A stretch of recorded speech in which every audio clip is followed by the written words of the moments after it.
নমস্কাৰ বন্ধুসকল, মোৰ ইউটিউব চেনেল ইম্পৰ্টেণ্ট আৰ্টলৈ আপোনালোকক স্বাগতম জনাইছোঁ।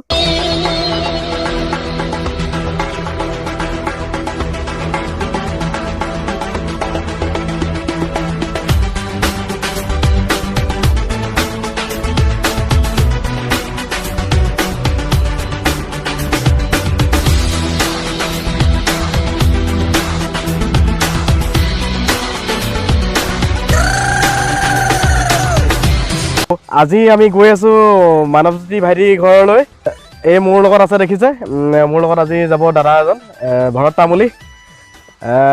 আমি দেখুৱাম যে ভাইটিয়ে কেনেধৰণে বাঁহেৰে এটা সুন্দৰ ৰূপ দিছে, আৰু আপোনালোকে চাই থাকিব ভিডিঅ'টো, দেখা পাব। আমি তেওঁৰ ঘৰলৈ গৈ আছোঁ, এতিয়া আমি ৰাস্তাত আছোঁ, দেখিছেই। ঠিক আছে, আহকচোন আমি যাওঁ তেওঁৰ ঘৰলৈ।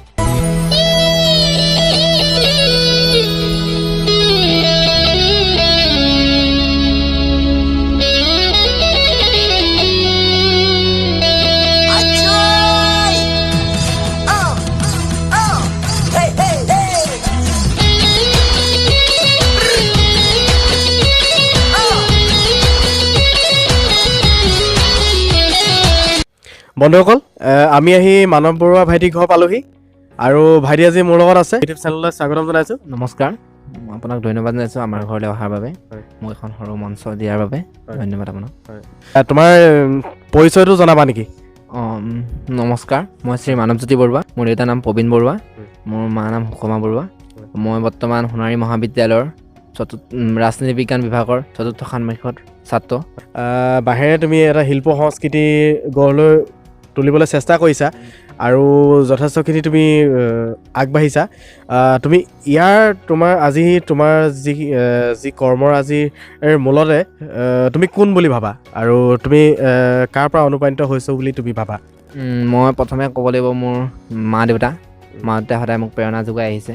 তাৰপিছতে মোৰ ককাইদেউ জগত বৰুৱা, তেখেত আচলতে বিহুৱা, খুব ভাল বিহুৱা, তেখেতৰ প্ৰেৰণা লাভ কৰিছোঁ। তাৰ পৰা নিতু শইকীয়া ককাইদেউ, অসমৰ বিখ্যাত বাঁহীবাদক, তেখেতে সদায় প্ৰেৰণা যোগাই আহিছে। তাৰপৰা আপোনাৰ 2018 চনৰ জুলাই মাহত অসমৰ লোকবাদ্যৰ সাধক শ্ৰীযুত দ্বিজেন গগৈয়ে তেখেতৰ সান্নিধ্য লাভ কৰিলোঁ। এতিয়া বৰ্তমান তেখেতৰ শিষ্য হিচাপে মই বাদ্যবোৰ বনাই আছোঁ। ৰাইজে যদি সহায় সহযোগ কৰে, অনাগত দিনত এইবোৰ বাদ্য আৰু উন্নত মানদণ্ডে নিৰ্মাণ কৰিবলৈ চেষ্টা কৰিম। এই পঢ়াৰ মাজেৰে যথেষ্টখিনি সময় দি কামখিনি কৰি গৈছে, আৰু যথেষ্টখিনি অভিজ্ঞতাও হৈছে, আৰু যথেষ্টখিনি মানে ৰাইজে আঁকোৱালিও লৈছে। আৰু প্ৰথমে গগনাখন বজাই শুনাইছোঁ।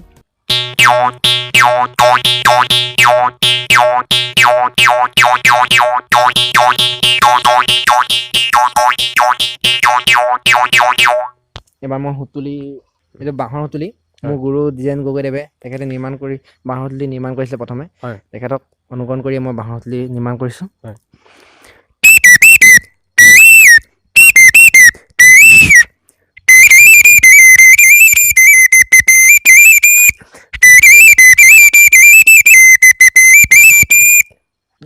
মই বাঁহৰ পৰা প্ৰথম সাহিত্য সভা দেখিছিলোঁ, আপোনাৰ শিৱসাগৰত অনুষ্ঠিত হোৱা সাহিত্য সভাত, তাত দেখি মই নিৰ্মাণ কৰিবলৈ চেষ্টা কৰিছিলোঁ, আৰু বহুত নিৰ্মাণ কৰি এতিয়া বাদ্যবিধ নিৰ্মাণ কৰিবলৈ অলপ পাৰিছোঁগৈ, আৰু চেষ্টা কৰি আছোঁ।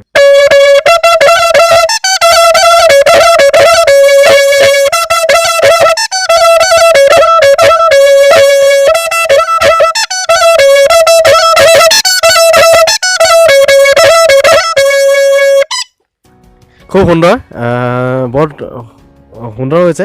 আৰু পেঁপাটো মানে কি, আমাৰ যিটো আমাৰ মহৰ শিঙৰ পেঁপা বুলি কয়, সেই মহৰ শিঙৰ পেঁপাটোৰ লগত অকণমানো মানে আপুনি পাৰ্থক্য নাই বুলিয়ে ক'ব লাগিব ন।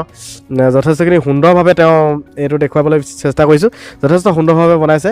আৰু ইয়াত অকণমানো খুঁত নাই যে আমাৰ মহৰ শিঙৰ যিটো পেঁপা, সেই পেঁপাৰ লগত অকণমান মানে একদম হুবহু এটা মানে পেঁপা, আৰু মানে সম্পূৰ্ণ সুন্দৰ হৈছে, আৰু সুন্দৰকৈ তেওঁ প্ৰস্তুত কৰিছে, আৰু তাৰ আকৌ জুৰীয়া পেঁপা বনাইছে। গতিকে দৰ্শকসকল, আপোনালোকে যিমান পাৰে ভাইটিক মৰম দিব, আৰু আমাৰ অসমৰ ৰাইজে যাতে আঁকোৱালি লয়, তাৰ বাবে আপোনালোকে ভাইটিৰ কাৰণে এটা শ্বেয়াৰ কৰি দিব। আৰু তেওঁক যদি আপোনালোকে কিবা সহায় কৰিব বিচাৰে, আপোনালোকে আহিব পাৰে তেওঁৰ ঘৰলৈ আৰু তেওঁৰ ঠিকনাটো মই ফোন নম্বৰৰ সৈতে ডেছক্ৰিপশ্যনত দি দিম আপোনালোকে ডেছক্ৰিপশ্যনত চাই ল'ব পাৰিব